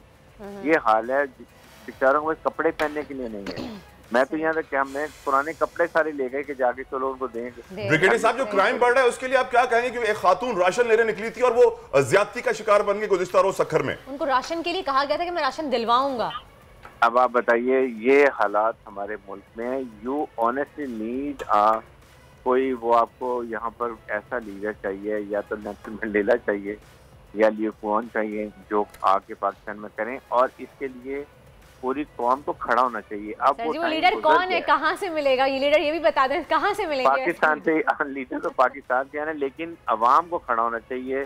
Vote डालते वक्त आज फैसला कर लें कि व्हाट हैपेंड टू देम, और अभी किसको वोट देना है, किसको लेकर आना है। अल्लाह करे, बहुत बहुत शुक्रिया, थैंक यू सो मच। वक्त की कमी है, बहुत बहुत शुक्रिया। वाकई अवाम को इस वक्त खड़े होने की बहुत सख्त ज़रूरत है। उनको सही फैसला, सही लीडर को चुनना चाहिए ताकि इस तरह की सूरत हाल दोबारा पैदा ना हो सके। अगर हमारे हुक्मरान सही होंगे, तला आपको याद होगा, पहले भी जिक्र किया था कि अगर हमारे लीडर सही हमें एक मिल जाएगा, आपको 14 अगस्त के शो में आपको जैसे लोग वैसे हुक्मरान, जब तक हम मिनहसल कौम सही नहीं होंगे, लीडर भी सही नहीं होंगे। लीडर, लेकिन हमें भी तो लीडर सही चूज करना चाहिए। गंदगी हमारे अंदर है, मिल जाएगा तो ये आपके तमाम ट्रैक सही हो जाएंगे। करप्शन हर जगह फैली हुई है, तला हर जगह करप्शन है। आप देखें ना, कोई भी एक पॉलिटिशियन, जैसे भी हम जिक्र कर रहे थे, कौन खड़ा हुआ है, आप मुझे बताएं ना, आके दूसरे पे उंगली उठाने से पहले, दूसरे माल है वो भी लूट रहे हैं। दूसरे पे उंगली उठाने से पहले मिनहसल कौम हमें अपने गरेबान में झांकना चाहिए कि हम किस स्टेट में है, या हमारी गंदगी है कि इतने गंदे हमें लीडर मिले हैं, या हमारी गंदगी है कि हमारे मुल्क का ये हाल है, या हमारे अमाल है कि अल्लाह का अजाब हमारे ऊपर आया है और ये यकीनन आया कि हमें सोचना होगा कि हमें आगे क्या स्ट्रेटजी अपनानी है। खैर ब्रेक का कहा जा रहा है, ब्रेक लेते हैं। ब्रेक के बाद प्रोग्राम में कुछ क्रिकेट का भी जिक्र करेंगे और साथ साथ कराची में बढ़ते स्ट्रीट क्राइम का भी जिक्र करेंगे इस ब्रेक के बाद। आपको क्या लग रहा है कौन जीतेगा? आजकल जिंदगी ही सुबह आउट ऑफ कंट्रोल है, दुनिया बोल है, दुनिया बोल है। Welcome back after the break. जनाब ब्रेक में मेरी और तलहा की जो है वो थोड़ी सी बहस चल रही है। तलहा कह रहे हैं कि उनको लग रहा है कि हांगकांग जीतेगा आज के मैच में। मैं कह रही हूँ क्यों तलहा, आपको ऐसा क्यों लग रहा है कि हांगकांग जीतेगा? पाकिस्तान भी जीत सकता है, हम बड़ी तैयारियां कर रहे हैं। आजकल आपको पता है कौमी टीम में कुछ चेंजेस भी देखने में नजर आने वाली हैं। अल्लाह करे, अल्लाह करे, अल्लाह करे। लेकिन जिस तरह लाड़काना के खिलाड़ी डहानी को डिस्क्रिमिनेशन का निशाना बनाया गया, 1 साल घुमाते रहे पूरी दुनिया में और फिर आखिर में एक मैच में खिलाया, 2 छक्के उन्होंने मारे और फिर नजरों में आए और फिर उनको टीम में मौका मिल रहा है। नेपोटिज्म, पर्ची खत्म कर दो भाई, मेरिट के ऊपर खिलाड़ी आना शुरू कर दो, मेरिट के ऊपर टीम बनाना शुरू कर दो, क्रिकेट सही हो जाएगी। लेकिन सैडली खिलाड़ियों को सियासत ने जो है, खेल को सियासत ने तबाह कर दिया है। लेकिन पाकिस्तान के लिए आज जो है वो डू एंड डाई वाली सिचुएशन है। हमारे साथ मौजूद है हमारे नुमाइंदे एजाज वसीम साहब भी हमारे साथ मौजूद है दुबई से, वो हमें अपडेट कर रहे हैं। उनसे पूछते हैं कि उनको क्या लगता है। एजाज वसीम आप बताइएगा, पाकिस्तान के लिए डू एंड डाई वाली सिचुएशन है, पाकिस्तान आज मैच जीतेगा कि हांगकांग? देखिए पाकिस्तान को जीतना चाहिए। पाकिस्तान की टीम रैंकिंग में हांगकांग से कहीं बड़ी टीम है। पाकिस्तान गो के इंडिया से अपना मैच हार गया, लेकिन पाकिस्तान के पास आज चांस है कि इस मैच को जीता जाए। लेकिन मैं आप दोनों को अपडेट ये देना चाहता हूं कि कल पाकिस्तान क्रिकेट टीम ने अपना शेड्यूल ट्रेनिंग सेशन बगैर किसी वजह के मीडिया को ये इन्फॉर्म कर दिया कि आज पाकिस्तान क्रिकेट टीम ट्रेनिंग नहीं करेगी। ये जो पाकिस्तान ने ट्रेनिंग सेशन अपना मनसूख किया है, ये कल शाम 6 से 9 बजे तक था। और पाकिस्तानी टीम के मुकाबले में जो हांगकांग की टीम है, उन्होंने अपना ट्रेनिंग सेशन मनसूख नहीं किया। इवन पाकिस्तान क्रिकेट टीम के कप्तान बाबर आजम ने जो प्री मैच प्रेस कॉन्फ्रेंस करनी थी, आज के मैच से 1 दिन पहले आपको करनी होती है, वो प्री मैच प्रेस कॉन्फ्रेंस भी पाकिस्तान ने मनसूख कर दी। क्यों? तो ये वजह क्या है? कुछ हमारी टीम को जरूरत ही नहीं ट्रेनिंग की, प्रेस कॉन्फ्रेंस की। हम लोग आसमान से उतरे हैं, बेहतरीन खिलाड़ी है, क्या करेंगे ट्रेनिंग करके, प्रेस कॉन्फ्रेंस करके? एजाज वसीम बाकरी, हमें क्या जरूरत है? बिल्कुल तलहा जतोई साहब बिल्कुल दुरुस्त कह रहे हैं। मेरा भी यही था, क्योंकि हम लोग ट्रैवल कर रहे हैं बोल की तरफ से, मैंने कवरेज के लिए बकायदा पहुंचना था दुबई स्पोर्ट्स सिटी। तो हमें पाकिस्तान क्रिकेट टीम के मीडिया मैनेजर की तरफ से इतला मिल गई कि भाईजान आप भी अपने होटल में रहिए, हम भी अपने होटल में रहेंगे। लेकिन हम वहां पर पहुंचे, हांगकांग की टीम भी मौजूद थी और उनके 2 प्लेयर्स बकायदा प्रेस कॉन्फ्रेंस करने के लिए पहुंचे। पाकिस्तानी टीम ने बगैर कोई वजह बताए, लेकिन जो हमें पता चला वो ये था कि टीम रिलैक्स करना चाहती है। उसकी वजह यह है कि पाकिस्तान ने आज जुम्मा है, आज हांगकांग के खिलाफ खेला है और अगर आज पाकिस्तान जीत जाता है तो सिर्फ 1 दिन सैटरडे का कल रेस्ट डे है, उसके बाद संडे को पाकिस्तान को इंडिया के खिलाफ खेलना पड़ेगा सुपर 4 के अंदर। जहां तक ये मैच जीतेगा कौन, शारजा के अंदर ये मैच होना है। शारजा में पाकिस्तान टीम को बहुत एक्सपीरियंस है खेलने का, कप्तान बाबर आजम, और इस टीम ने यहाँ न्यूजीलैंड को लास्ट ईयर वर्ल्ड कप में हराया था। सो ये कहना कि हांगकांग हरा देगा शायद बड़ी बात होगी, लेकिन अपसेट हो सकता है। आप ये तवक्को कर सकते हैं हांगकांग की टीम से, क्योंकि उन्होंने इंडिया के अगेंस्ट 150 स्कोर करके दिखा दिया कि वो अच्छी बैटिंग कर लेते हैं। सही। अच्छा ये बताइए, कौमी टीम में कौन कौन से खिलाड़ियों को खिलाए जाने का इम्कान है? कुछ आपको अपडेट मिली है इसकी? और हैदर अली के वापस आने के चांसेस है, एंट्री हो सकती है? बिल्कुल हैदर अली फेवरेट हैं आज का मैच खेलने के लिए, उनको बहुत ज्यादा मेहनत करवाई गई है। हसन अली के इम्कानात थे, लेकिन नसीम शाह क्योंकि खुद जाके हमने उनको देखा कि नसीम दोबारा वापस आए, उन्होंने नेट्स के अंदर बॉलिंग कराई है। बाकी एक चीज देखिएगा कि इंडिया के सामने जो पाकिस्तान ने अपनी टीम उतारी थी वो बेस्ट 11 टीम थी और वो इम्पोर्टेंट मैच था। और आज का मैच भी डू एंड डाई की सिचुएशन वाला इम्पोर्टेंट मैच है।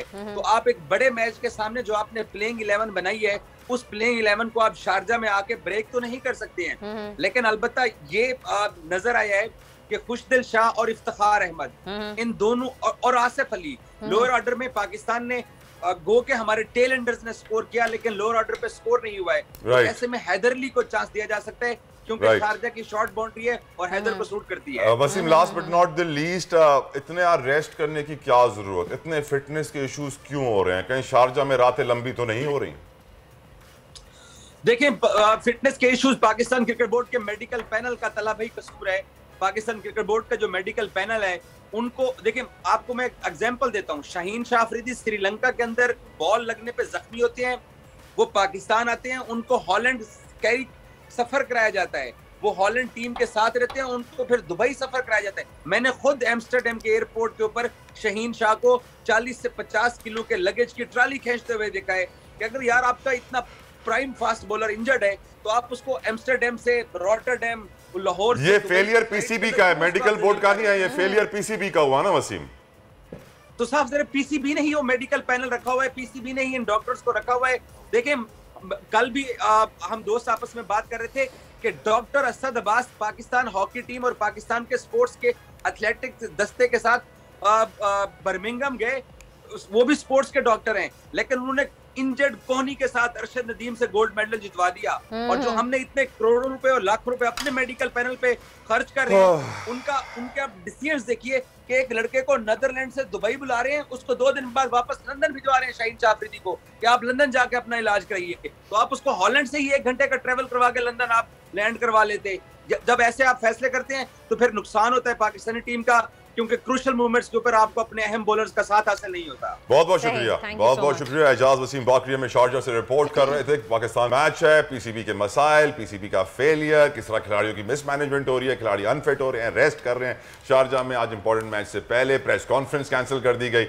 This kind of attitude is not acceptable. आप इतना पैसा खर्च कर रहे हैं टैक्स पेयर का। पीसीबी आपको मालूम, पीसीबी चेयरमैन प्राइम मिनिस्टर और प्रेसिडेंट के बाद सबसे ज्यादा perks and privileges PCB chairman को मिलते हैं। रमीज रज़ा कहते हैं कि वो नहीं लेते, लेकिन हकीकत यह है कि क्रिकेट के ऊपर जितना पैसा जाया हो रहा है ना, काश के दूसरे खेलों पर भी लगता है। जिस तरीके से ट्रैवल कराया जा रहा है कि शाहीन आफरीदी वापस आते हैं पाकिस्तान, फिर वापस जाते हैं लंदन। रिडिक्युलस, जहालत, बेवकूफी, पैसे का जिया।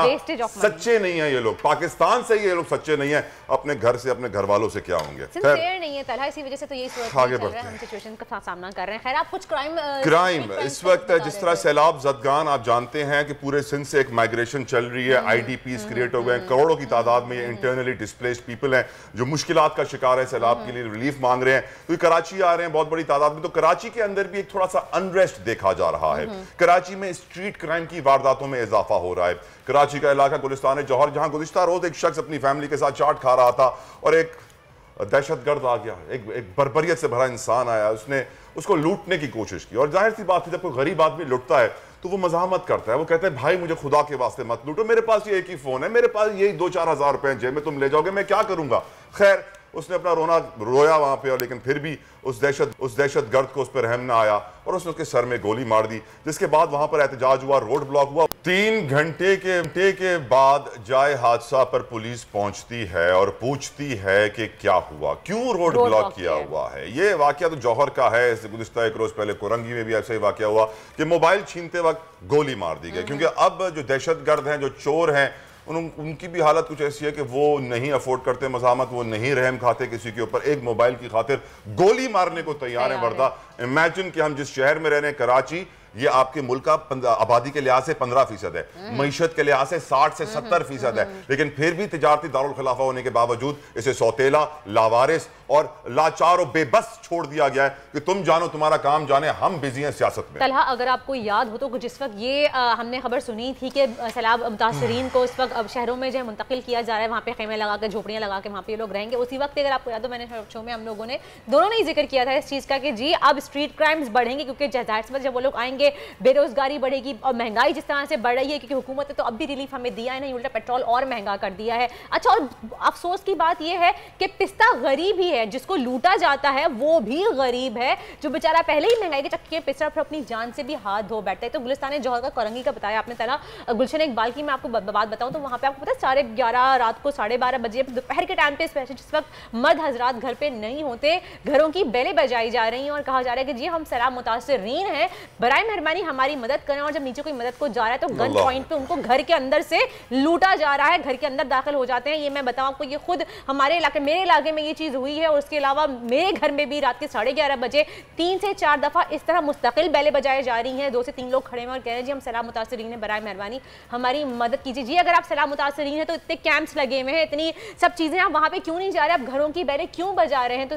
इन शॉर्ट बात ये है तला इस वक्त यहाँ पे कि दूसरे लोग भी फायदा उठा रहे हैं, जो ये गैंग्स हैं, जो ये ग्रुप्स हैं, ये भी फायदा उठा रहे हैं इस चीज। अनवर मकसूद साहब ने क्या खूबसूरत जुमला अदा किया, जो मैं बार बार रिपीट करता हूं अपने शो में। उन्होंने कहा था कि जब तक भुट्टो जिंदा है सिंध तरक्की नहीं कर सकता। हकीकत यही है कि कराची के साथ जो रवैया इख्तियार किया हुआ, जो सिंध के साथ सैलाब मुतासरीन के साथ रवैया इख्तियार किया हुआ है, जो मुखैर हज़रात डोनेशन का सामान लेके जा रहे हैं गरीबों में बांटने के लिए, उस पर जिस तरह के बैनर्स हटा के उनके और अपने सिंध हुकूमत के बैनर्स लगाए जा रहे हैं, जिस तरीके से मशीनरी डीसीज को इस्तेमाल किया जा रहा है, लोकल ब्यूरोक्रेट्स को इस्तेमाल किया जा रहा है कि जब तक मेरे गाँव में सामान ना पहुंचे दूसरे के गाँव में नहीं पहुंचना चाहिए। सोचने का वक्त है। मैं टीवी पर बैठा हूं, वो अल्फाज इस्तेमाल नहीं कर सकता जो मेरे दिल में आ रहे हैं, लेकिन अगर इसी तरह हमारा मुल्क चलता रहा, इसी तरह मुल्क की जान, कराची जो 60% आपका रेवेन्यू दे रहा है, जो आपको 15-20% आपकी पॉपुलेशन है, जो कि आपका मेन फाइनेंशियल हब है, उसको आप इस तरह इग्नोर और लावारिस और यतीम बच्चे की तरह ट्रीटमेंट करते रहे, आखिर कब तक?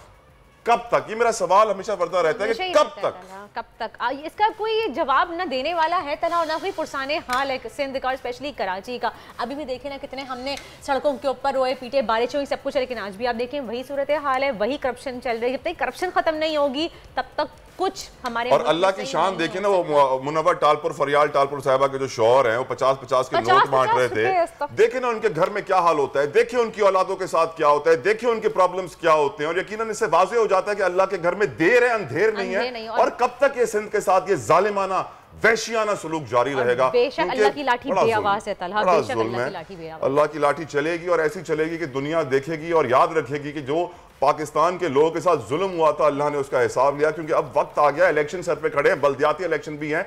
पहला फेज बल्दियाती इलेक्शन का हो गया है, अब दूसरा फेज आएगा। तो मैं उम्मीद करता हूं कि जो सिंध के देही इलाके खास तौर पे, वो अब होश के नाखून लें। कब तक अपने वडेरों को ही वो चुन के लाते रहेंगे जिनको वो 20 साल से ला रहे हैं, और इस तरह उनको धक्के खाने पड़ते हैं ऐसे लीडरान के बाद। खैर, मुल्क की मईशत का कुछ जिक्र करते हैं। मुजम्मिल असलम साहब हमारे साथ मौजूद हैं, किसी तारफ के मोहताज नहीं है, पाकिस्तान तहरीक इंसाफ के इकोनॉमिक स्पोक्स पर्सन भी हैं। Thank you so very much Muzammil साहब फॉर जॉइनिंग अस।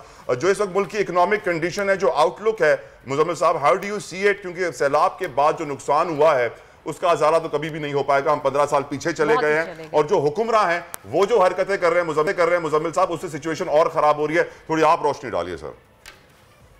लेकिन बात यह है कि हमेशा से हर चीज का एक प्लान होता है और उस प्लान के हिसाब से आप एग्जीक्यूट करते हैं। मैं आपको ले जाता हूँ 2019-20 में जब कोरोना आया तो पूरी दुनिया बौखलाई हुई थी, आपको कहीं से कोई डायरेक्शन नहीं मिल रही थी। उसमें एक बड़ा हमने सिंपल सा काम किया, NCOC बना दी। NCOC डेटा ड्रिवन एक अप्रोच होती थी। रोजाना बताते थे इतने लोग जो है अफेक्टेड हो गए, इस एरिया में हो गए, उस हिसाब से डिसीजन लिया जाता था, उसी हिसाब से जो है इमदाद और सारी चीजें चलती थी। ये है कि जो हमारी वफाकी हुकूमत है और खास तौर पे सिंध की हुकूमत है, सिंध की हुकूमत अपने लेवल पे एक NCOC टाइप एक डेटा रूम, मॉनिटरिंग रूम बना सकती थी कि यहाँ ये है, इधर ये जरूरत है, इनको पहले पहुंचाओ, इनको बाद में पहुंचाओ, इस तरह करो, इंस्टीट्यूशनलाइज कर सकती थी। मुजम्मिल साहब, डोनेशन के लिए ऐड चल रही है ना सिंध हुकूमत की टीवी पे, इतनी अच्छी ऐड तो बनाई है उन्होंने, बस वही डोनेशन के बाद का कुछ पता नहीं चलता ना यहाँ पे, ये तो मसला। इसी तरह वफाकी हुकूमत है, वो बैठ के ऊपर से देखे कि असेसमेंट कर लें कि कहाँ पे क्या है, सारे डिस्ट्रिक्ट, सारे सूबों से डाटा कर लें, उसके बाद डिसीजन लें। अभी कुछ पता नहीं चला, आपने दुनिया जहां में अपीलें निकालना शुरू कर दीजिए, हमें पैसे दे दो, हम मर गए, हमें पैसे दे दो। ठीक है भाई, हम बहुत बड़ा डैमेज हुआ है, लॉस हुआ है, ठीक है ना। अब उसका तरीक़ेकार होता है, आप साइंटिफिक तरीके से जाते हैं। तो कोई जिसे कहते हैं आदमी अपने अपने डायरेक्शन पे चल रहा है, सूबे अपनी डायरेक्शन पे चल रहे हैं, गवर्नमेंट ऑफ पाकिस्तान अपनी डायरेक्शन पे चल रही है, प्राइवेट सेक्टर अपनी डायरेक्शन पे चल रहा है, कोई कंसोलिडेटेड एक्टिविटी नहीं है। मुजम्मिल साहब, इसकी वजह ये नहीं कि आपस में ये लोग एक दूसरे से कनेक्टेड नहीं है, मिल बैठ के काम करना चाह नहीं रहे, एक साथ नहीं खड़े हो रहे इस मुश्किल वक्त में, हर कोई अपनी अपनी डायरेक्शन में चल रहा है। नो डाउट डोनेशंस बहुत ज्यादा आ रहे हैं, सियासत पहले मुल्क बाद में। नहीं, सियासत देखिए, सियासत का मसला, सियासत क्या होगी, इसको किसी को क्या एडवांटेज मिलेगा, किसी की प्रॉब्लम ये है कि हर आदमी चाहता है कि मैं जो हूँ जो है ना नजर आऊँ, बिला वजह में, ठीक है, हाईलाइट हो जाऊं, ठीक है ना। अब मसला ये होता है कि जो लीडरशिप होती है ना, वो उसको काम होता है। अब इमरान खान साहब ने टेलीथॉन किया, इमरान खान साहब ने टेलीथॉन किया, पैसे जमा हो गए, इमरान खान साहब ने एक मैकेनिज्म बना दिया, उसको जो है एहसास प्रोग्राम की जो हेड थी सानिया को कह दिया कि आप जो है दोनों प्रोविंशियल गवर्नमेंट्स को लीड करेंगी और आपने किस तरीके से डिस्ट्रीब्यूशन करनी है प्रोविंशियल गवर्नमेंट के प्लेटफॉर्म से होगी, नॉट ऑन तहरीक इंसाफ। हालांकि पैसे तहरीक इंसाफ ने जमा किए, प्रोविंशियल गवर्नमेंट ने नहीं किए, लेकिन तहरीक इंसाफ ने कह दिया कि ये जो खर्च है ये प्रोविंशियल गवर्नमेंट के इदारे करेंगे और इसको एक सिस्टमैटिक तरीके से किस तरफ किधर पैसे डालने हैं और उसमें जो फंडिंग आ रही है वो एक आदमी और फिर आगे इदारे यूज हो रहे हैं। यहाँ पे तो अलग अलग कैंप लगे हुए हैं, कोई इधर से डोनेशन पकड़ रहा है, कोई उधर से डोनेशन पकड़ रहा है। सिंध हुकूमत ने अलग कैंप लगाया हुआ है, जस्ट इमेजिन मुजम्मिल साहब, सिंध हुकूमत कैंप लगा रही है डोनेशन के लिए। तो अंदाजा लगाने के उससे फिर क्या होगा, यही होगा ना फिर कि कुछ पता ही नहीं है, हिसाब किताब ही नहीं होगा। Last but not the least, Muzammil साहब, सिंध की जो सूरत हाल है उसका कराची पर इम्पैक्ट क्या देख रहे हैं? देखिए ऑब्वियसली सारा का सारा एक तो माइग्रेशन का भी आएगा और उसके अलावा अनएम्प्लॉयमेंट जो यहाँ पे मतलब अनएम्प्लॉयमेंट तो खैर कारखाने बंद हो रहे हैं, हुकूमत कर रही है, उस वजह से होगा। तीसरा ये कि अगर उसको कंट्रोल नहीं किया तो there will be a law and order situation. Muzammil साहब एक सवाल करूंगी कि जो माइग्रेशन का फैसला किया गया है यहाँ पे लोगों को लाने का सैलाब मुतासरीन को, क्या वो आपकी नजर में सही है? देखिए ऑलरेडी कराची जो है वो ओवरली बर्डन है, यहाँ पे ना पानी है अवेलेबल, ना रिहाइश है सही तरह अवेलेबल, सड़कें जाम है, तो बहुत सरप्लस लैंड है। आप टेम्परेरी कॉलोनीज बना सकते थे दूसरे इलाकों में, कराची से बाहर, कराची से दूर, लेकिन वो ये कि हमेशा से एक इजी टारगेट रहा है कि जब भी ये होता है इस तरह सारों को यहाँ ले आया जाता है, फिर बाद में जो है वो उनको जो है भेजना मुश्किल हो जाता है, फिर इश्यूज आते हैं। और ये अभी बात करने वाली नहीं है, ये लेटर पॉइंट है, लेकिन इस वक्त पॉइंट ये है कि हम किस तरीके से इसको एड्रेस करेंगे, हमारी स्ट्रेटेजी क्या है। Strategy is missing completely. वो जो है डिप्लोमेट्स को लेके कोई घूम रहे हैं हेलीकॉप्टर में दिखाने के लिए और वो पूरे पाकिस्तान में इनके एरिया को दिखा रहे हैं, ठीक है ना, और जो है अलग अलग चीजें हो रही हैं। तो आई हैव नॉट इससे ज्यादा बेहतर तो मुशर्रफ साहब के जमाने में 2005 में जब ज़लज़ला हुआ था तो एनडीएमए बनी थी और एनडीएमए की प्लेटफॉर्म से चीजें हुई थी काफी। 2010 का फ्लड भी इसी तरह मिसमैनेज किया था, पीपल्स पार्टी की गवर्नमेंट थी, इमरान खान साहब जो है पुकार के थ्रू कर रहे थे पैसे जमा, कोई क्या कर रहा था, वो कितने लोग जो है उसमें जो है ना कभी वो रिहेबिलिटेट ही नहीं हो सके। राइट, बहुत बहुत शुक्रिया, बहुत बहुत शुक्रिया। मुजम्मिल असलम साहब हमारे साथ मौजूद थे और यकीनन वो भी यही कह रहे थे कि law and order situation Karachi में साथ साथ सिचुएशन कंट्रोल में नहीं है, हुक्मरानों के उनके कंट्रोल से बाहर है, चाहे वो मंजूर वसान हो जिनको सिंध में वेनिस याद आ रहा है, चाहे वो आका सिराज दिरानी हो जिनको अपने हल्के से निकाल दिया गया उनके वोटर्स ने, साथ साथ निसार खोड़ो हो जो अपने हल्के में नजर ही नहीं आते, लाड़काना में गायब नजर आ रहे हैं। सबको मुश्किलात इसलिए फेस हो रही हैं क्योंकि पॉलिटिक्स वो कर रहे हैं, अवाम के दरमियान नहीं है। लेकिन मुझे एक चीज याद आ रही है वर्दा कि आईएमएफ हमें चंद बिलियन डॉलर देकर ना बिजली खाने पीने की अशिया सब कुछ महंगी करवा लेता है। हमारे एक्सपर्ट्स जो हमारे पाकिस्तानी जो बाहर बैठे हुए हैं जो कमा कर अपनी रकम घर भेजते हैं वो हर साल में 30 बिलियन डॉलर देते हैं, हम उनको वोट का हक नहीं देते। क्यों दे भाई? आईएमएफ थोड़ी ना है कि हम उसकी सारी शर्त मान लें, ये तो अपने पाकिस्तानी जो बाहर से में पैसे देते हैं इनको भले धक्के खाने दो। लेकिन तला जब सैलाब आता तो सबसे पहले जो है हमारी हुकूमत उन्हीं की नजर, जिनकी वोट का हक छीना है जिन लोगों से, उन्हीं ओवरसीज पाकिस्तानियों की तरफ देखती है कि जी हमें इस वक्त आपकी मदद की जरूरत है,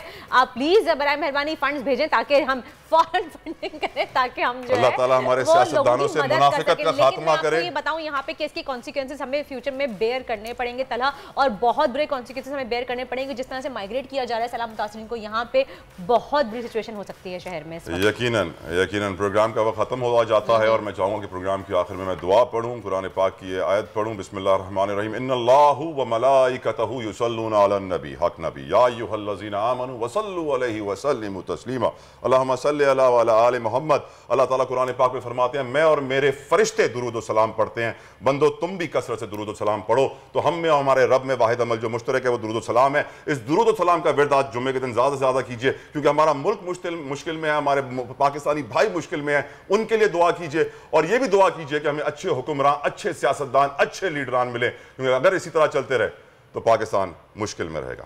अपना बहुत ख्याल रखिएगा, मंडे को आपसे मुलाकात होगी। अंटिल देन अल्लाह हाफ़िज़। आजकल जिंदगी ही सुबह आउट ऑफ कंट्रोल है, दुनिया बोल है, दुनिया बोल है। सब्सक्राइब करें और बेल दबाएं ताकि कोई खबर रह न जाए।